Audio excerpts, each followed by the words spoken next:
They promised to be transparent by naming priests accused of sexual abuse. But is the Archdiocese of Galveston-Houston being transparent enough? They released the names of 40 priests today that the church decided have credible sexual abuse allegations against them. Cardinal Daniel DiNardo offered his sincerest apology and deepest regret for the harm done.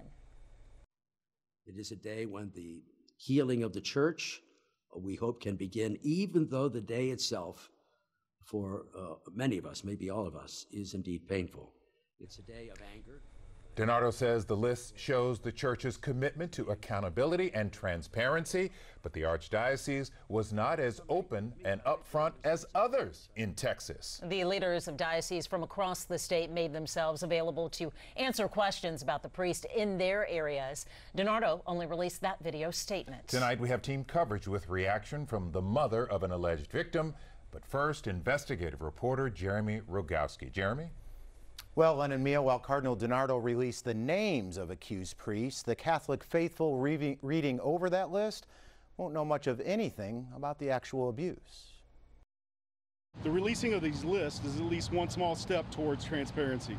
Still, we're concerned that these lists may not be as transparent as promised. Clergy sex abuse survivors and some who've studied the crisis say there's key information missing from the accused priest list that calls into question the transparency of Cardinal DiNardo and his archdiocese. The archdiocese could have included when they received the complaint, how many complaints came in, how many victims came forward, and at what times. Those kinds of details are included in the San Antonio Archdiocesan list, which has the number of allegations for each priest, the dates of the abuse, even entire paragraphs of information for the Catholic faithful to see. Without it, says researcher Siobhan Fleming, we don't know, how did the archdiocese respond? They said they'd protect minors. Did they? Or did they get a complaint and move the guy? The Galveston-Houston list does say when priests were removed from ministry, retired, or died, but it's unclear how long it took for the archdiocese to act once it received a complaint.